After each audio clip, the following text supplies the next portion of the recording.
Baie welkom by ons aanlyn diens. Ons is so bly jy kuier saam met ons vandag. Ons hoop jy geniet die boodskap en ons hoop dat hierdie ook vir jou en jou gesin iets beteken. Dit is vir ons 'n groot voorreg dat jy kies om op hierdie Moedersdag hierdie aanlyn diens saam met ons te spandeer. Ek wil 'n oomblik vat en dankie sê vir elke moederfiguur daar buite.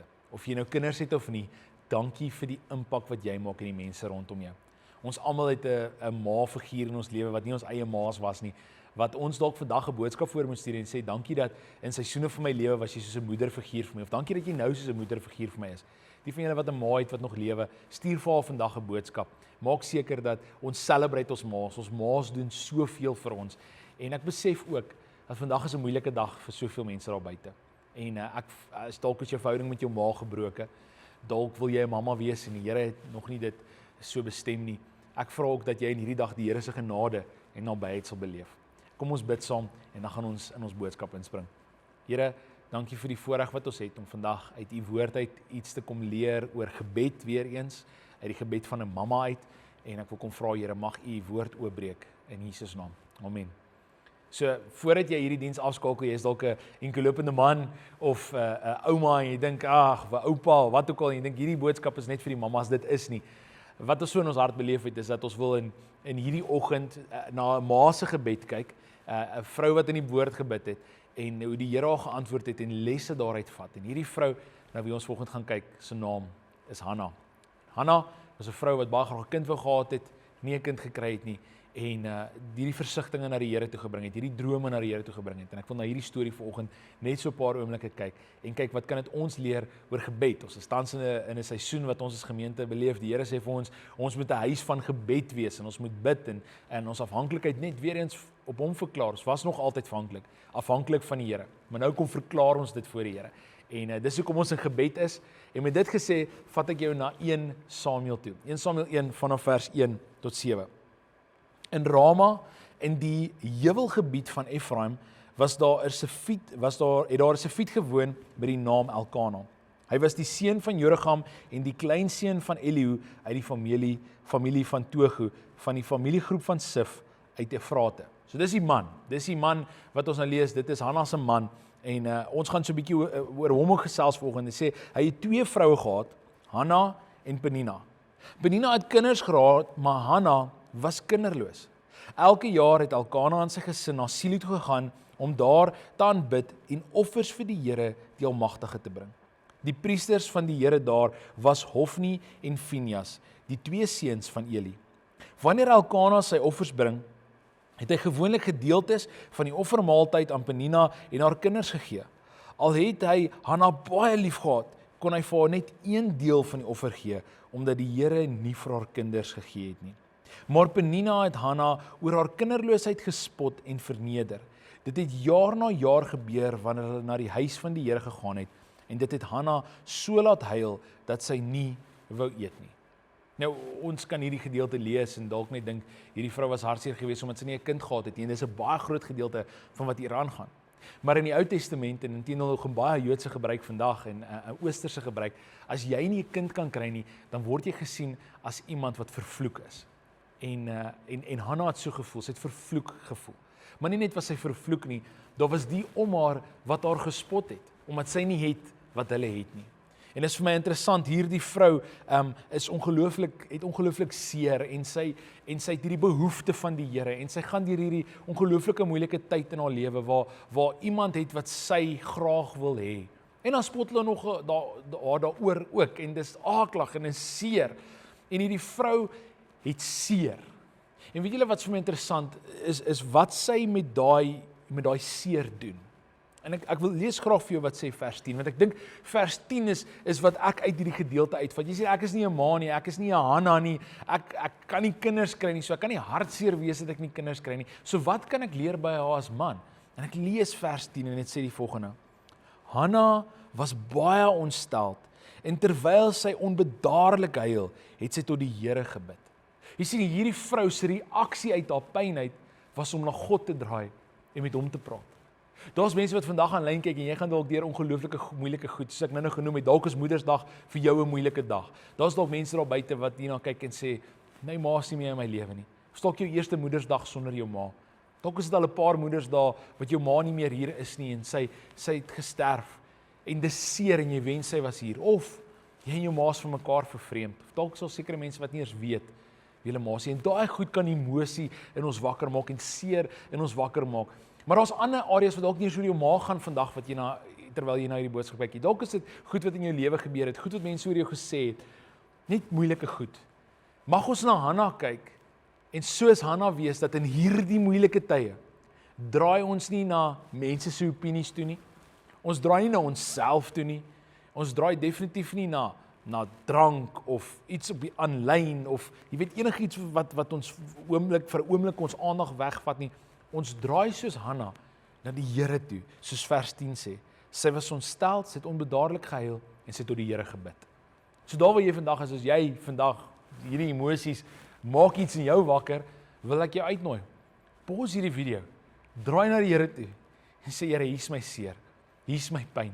Ek bring dit vandag na U toe. Ek het dit al na 'n klomp plekke toe gevat, maar ek kom in gebed en ek bring dit vandag na U toe. Jy sien, gebed is eenvoudig 'n gesprek tussen 'n pa en sy kind. En 'n goeie pa, die beste pa wat daar is. En jy as kind kan vandag na hom toe kom en sê, hier's my seer, help my in dit. Jy sien, haar emosie was rou, dit was emosioneel geweest, maar sy vat dit na God toe. En baie keer dink ons dat God wil hê ons moet net vir hom dankie sê en hom vra, jy weet, vir die goed wat ons nodig het. Maar partykeer wil hy ook hoor wat jy voel. Inteendeel, wanneer ek na die Psalms kyk, lees ek Psalm 6 vanaf vers 6 tot 9 is Dawid wat hier aan die woord is. En hoor net, onthou die Psalms is gebede wat uitgeskryf is vir God. Liedere wat as gebede gebruik kan word, uitgeskryf is aan God. En Dawid skryf die volgende, hy sê, want wie onthou U in die graf? Wie kan U loof in die doodryk? En dan sê hy, ek is vermoeid en verdriet. Hy sê vir God, hy sê, Here, ek is vermoeid en verdriet. Snags is my bed deurweek, is my kussing nat van trane. Was jy al daar in jou lewe wat in die aand as jy in die bed gaan lê, dan loop die trane, jy het nie antwoord op dit wat jy deurgaan nie. Hoor wat Dawid hier sê, hy kom na God toe met hierdie goed, net soos wat Hanna het, en hy kom en hy sê, my oë is dof van droefheid, dit verswak weens al my vyande. Daar's soveel wat teen my staan. Hy's reël met God en dan sê hy, gaan weg al julle kwaaddoeners, want die Here het na my hulp geroep, geluister. So wat ook al jy vandag deurgaan, God wil dit hoor. Moenie dink, God wil nie hoor wat in jou lewe aangaan nie. Hy wil weet, bring dit na hom toe. Of ek gaan verder in die woord, as jy nou in die Nuwe Testament toe wil gaan, dan lees ek Romeine 8 vers 26, waar Paulus skryf, hy sê, die Gees van God help ons ook nog boonop in ons onbeholpenheid. Ons weet immers nie mooi wat en hoe ons moet bid nie, maar die Gees self neem ons gebedsbehoeftes vir God op, met versigtinge wat nie in menslike taal verwoord kan word nie. Jy sien, in die Nuwe Testament het Jesus vir ons beloof, ek los julle nie as weeskinders agter nie, ek stuur vir julle die Gees, en die Gees kom, en selfs daai goed wat so seer is, jy kan nie woorde daarin sit nie, help die Heilige Gees jou om dit met God te deel. Is dit nie 'n wonderlike belofte, dat jy nie alleen hoef deur te gaan wat hierdie ding gaan nie. Sien, want Hanna het alleen gevoel. Haar man kon nie haar deel maak nie, want sy het nie kinders gehad nie. Hy het sleg gevoel. Hy sê, alhoewel ek vir jou lief is, kan ek net vir jou een porsie gee van dit wat ek het. Die ander vrou het haar gespot, maar sy kom en sy bring dit vir die Here. Maar dan lees ek hierdie gedeelte verder, en ek lees vanaf hierdie vers 10, wat ons sê sy na die Here toe gedraai, en hoor hoe mooi speel hierdie storie uit, tot en met vers 15.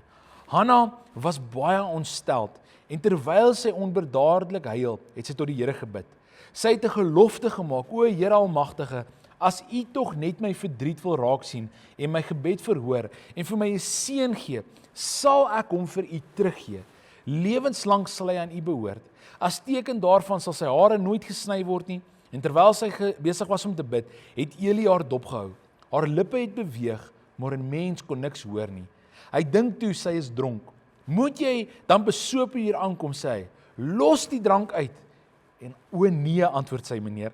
Sy sê, ek het nie wyn of sterk drank gedrink nie. Ek is net diep bedroef en ek het maar net my hart voor die Here oopgemaak. Nog 'n mense wees wat vir jou sê, hoekom bid jy? En hulle gaan nie verstaan hoekom jy bid nie. Hulle gaan nie verstaan hoe jy bid nie. Ek het al in my lewe gesien, die maniere waarop ek bid wanneer ek bedroef en seer is anders as die maniere wanneer ek vreugde het en wanneer alles goed gaan. Daar's 'n hartpostuur wanneer jy by God kom sit en met God praat, wat iemand wat in daai donker diepste seisoen, of soos Dawid skryf in Psalm 23, in 'n dal van doodskare wees, daar's iemand wat op daai plek, jy bid anders wanneer jy daar is as wanneer jy op die bergtop oomblikke is. En dit is belangrik om op al twee tye te bid, maar jy's desperaat hier en hier is jy dankbaar. Daar's iets anders wat uitkom wanneer jy desperaat is. So erg sodat mense om jou verstaan nie altyd hoe jy bid nie. En hulle dink dalk jy's dronk. Hierdie vrou sê nee, dit het niks met drank te doen nie. Sy sê ek kom en ek bring dit na die Here toe. Jy sien, dit is my interessant. Sy het nie die regte woorde gehad om te bid nie. Vroeër vanoggend het ek en 'n kollega van my 'n gesprek en ons praat net so oor wat se taal hoor Here en hy sê iets so mooi. Hy sê die Here hoor nie Afrikaans of Engels nie. Die Here hoor jou hart. Hier's met my gepraat. En ek besef dat wanneer jy in daai bedroefde oomblik by die Here gaan sit, jy hoef nie die regte woorde te hê nie. Hy hoor jou hart. Nou die gevaar altyd van hierdie storie in die Bybel is dat ons dink soos wat sy gekom het en sy het gesê, Here, as ek die seën teruggee, dan antwoord jy my gebed. Dis amper asof ons dink ons kan met die Here bargain. Ons kan vir die Here sê, okay, Here, ek sal dit doen as U dit doen. En dis nie wat hier gebeur nie. Hierdie vrou het gekom en sy het gesê, Here, as U vir my seën, sal ek nog steeds offer. As U vir my 'n seën gee, sal ek nog steeds opoffer dit wat U vir my gegee het. Ek soek dit nie net vir myself nie, Here, ek sal offer wat U vir my gee, maar sien net my hart raak. En hier is die realiteit van gebed. Is die Here gaan nie altyd jou gebed antwoord soos wat ek en jy wil hê hy moet nie. Sien, hy weet soveel meer as wat ek en jy weet. Maar tog hoor hy jou hart. En ek wil jou vanoggend vra, wanneer ek kyk na Hanna, dan sien ek dat God het haar geantwoord want hy het haar hart raak gesien. En net omdat hy haar so geantwoord het, beteken nie hy gaan jou so beantwoord nie. En dit is my belangrik om dit te onderskei, want ons soveel goed wat ons partykeer die Here voorvra. En dan antwoord hy anders of later as wat ons selfs gedink het. Beteken nie hy is nie in beheer nie. Juis, hy gee nie net alles wat ons vra nie. Hy weet so goeie pa, soos wat ons laasweek by die aanlyn diens gehoor het. So goeie pa gee hy om vir ons. En in Hanna se geval het hy gesien, hy gaan vir haar die seën gee, maar daai seën het vir 'n baie kort tyd by haar gebly. 2 jaar. Ekskuus, tot 3 jaar. En op 3 jaar oud moes sy daai seën weer teruggee aan die tempel, want dis die belofte wat sy aan die Here gemaak het. En hiersoos waar ek vanoggend net wil afeindig. Is dikwels vra ons vir die Here iets. En wanneer ons skryf wat ons die Here voor gevra het, dan offer ons nie meer op nie. Maar Hanna het haar woord gehou. En Hanna het gesê, Here, al antwoord U my gebed, sal ek nog steeds offer. Te veel keer in my eie lewe. En soveel mense soms weer hulle pad stap. En in die kerk het ek al gesien. Wanneer ons desperaat is en ons soek die Here, dan hou ons aan hom vas. Maar wanneer dit goed gaan, dan offer ons nie meer op nie. En ons gee nie meer tyd vir hom nie. Maar mag ons gebede nooit net wees om ons gemaklik te maak nie. Mag ons gebede konstant hierdie ding wees. Here, al antwoord U, sal ek aanhou offer. Al antwoord U, sal ek aanhou gee. En dit is my so gepas op Moedersdag om dit te sê. Want ek sien soveel keer in die vrouens in my lewe raak, dat hulle gee, en hulle hou aan gee, en hulle hou aan offer, en hulle hou aan impak maak. Al gee hulle vir jou 'n broodjie, hulle hou aan lief wees vir jou. En ons iets van God se karakter wat hy so in 'n vrou gesit het. En ek wil jou uitdaag, mag jy dit ook in jou lewe vandag beleef. Mag jy ook beleef hoe die Here vandag soos 'n ma kom en vir jou lief is en vir jou omgee. En jou wonde raak sien, jou hart raak sien en jou genees. Mag jy tot God nader en beleef hoe hy tot jou nader.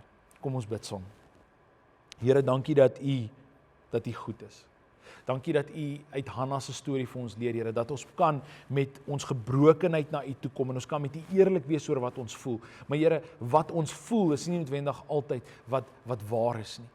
En help ons om te onderskei tussen daai twee goed, Here. Mag ons altyd U hand vertrou. Mag ons U hart vertrou. Here, mag ons vertrou dat wanneer U nee sê, is daar 'n rede hoekom U nee sê. Maar Here, wanneer U ja sê, mag ons nie net ons verhouding met U daar stop, want ons het gekry wat ons soek nie. Maar Here, mag ons eerder, en as U vir ons iets gegee het, nog dieper gaan en U nog meer soek en nog meer opoffer, Here, om nader aan U te kom. Dankie vir elke ma daar buite. Dankie dat ons vir hulle kan bid vandag. Seën hulle, beskerm hulle, gee hulle wysheid. En Here, mag ons dit uitsien speel in ons samelewing. Ek bid dit in Jesus se naam. Amen. Ek is so bly dat jy saam met ons ingeskakel het en ek glo en vertrou dat hierdie boodskap vir jou ook iets beteken het. As dit het, deel dit asseblief met vriende en familie en dan sien ons jou volgende week weer.